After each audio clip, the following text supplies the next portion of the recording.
Pasukan pertahanan Israel mengonfirmasi bahwa kelompok Hamas telah menyerahkan seluruh sandera Israel yang masih hidup di jalur Gaza. Langkah ini menjadi bagian dari fase pertama rencana perdamaian Presiden Amerika Serikat Donald Trump yang ditujukan untuk mengakhiri perang 2 tahun di wilayah tersebut. Sebagai imbalannya, Israel membebaskan ribuan tahanan dan narapidana Palestina dari berbagai penjara, menandai salah satu pertukaran terbesar dalam sejarah konflik Israel-Palestina. Kesepakatan tersebut memicu gencatan senjata antara pasukan Israel dan Hamas yang mulai berlaku Jumat 10 Oktober 2025. Sejak saat itu, jumlah bantuan kemanusiaan yang masuk ke Gaza meningkat tajam, dan pasukan Israel mulai menarik diri dari sejumlah wilayah utama. Setelah fase pertama ini selesai, negosiasi tambahan akan dilakukan untuk menyusun tahapan berikutnya dari rencana perdamaian 20 poin yang digagas oleh Trump.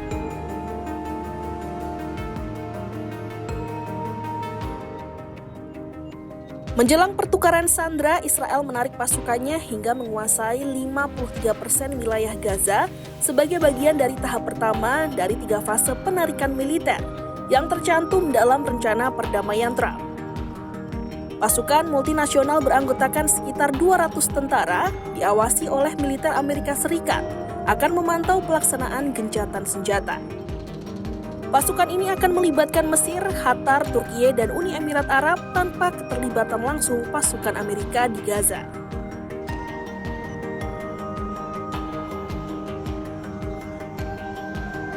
Kemungkinan akan ada beberapa poin pertikaian selama negosiasi pada tahap kesepakatan selanjutnya. Hamas sebelumnya menolak meletakkan senjatanya dan mengatakan hal itu hanya akan dilakukan setelah negara Palestina berdiri. Hamas juga tidak menyebutkan pelucutan senjata dalam tanggapan awalnya terhadap rencana tersebut yang memicu spekulasi bahwa posisinya tidak berubah. Dan meskipun Israel telah menyetujui rencana Trump secara penuh, Perdana Menteri Israel Benjamin Netanyahu tampaknya menolak keterlibatan otoritas Palestina di Gaza pasca perang, bahkan saat ia berdiri di podium di sebelah Presiden minggu lalu.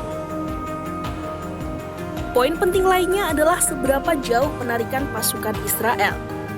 Israel mengatakan penarikan pertama akan memungkinkannya mempertahankan kendali atas sekitar 53% wilayah Gaza. Meski begitu, kata-kata yang tercantum dalam poin ini tidak memberikan batas waktu yang jelas untuk penarikan penuh Israel, sesuatu yang sangat ingin diperjelas oleh Hamas.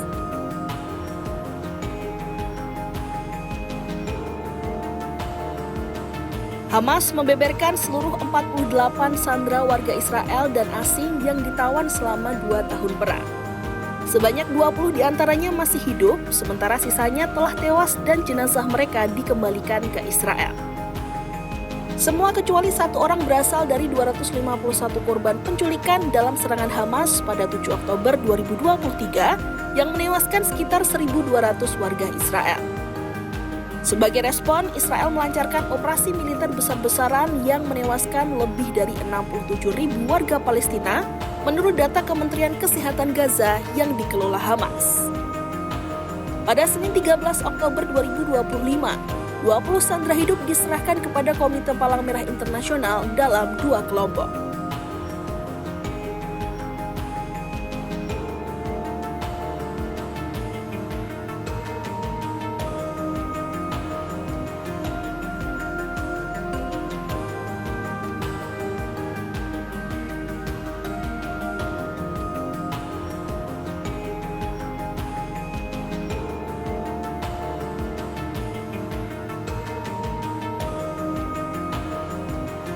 Sementara itu, sebagai bagian dari pertukaran, Israel setuju membebaskan 250 tahanan Palestina yang menjalani hukuman seumur hidup, serta 1.718 tahanan lainnya dari Gaza, termasuk 15 anak di bawah umur. Namun, daftar pembebasan tidak mencakup tokoh penting Palestina seperti Marwan Barghouti, yakni pemimpin Fatah yang masih ditahan di Israel dengan hukuman seumur hidup, dan Ahmad Sadat yang dihukum 30 tahun penjara. Keduanya dianggap simbol perlawanan dan pembebasannya menjadi tuntutan utama Hamas. Sekitar 100 tahanan akan dikembalikan ke tepi barat, 15 ke Yerusalem Timur, dan 135 lainnya akan dideportasi ke Gaza atau negara lain.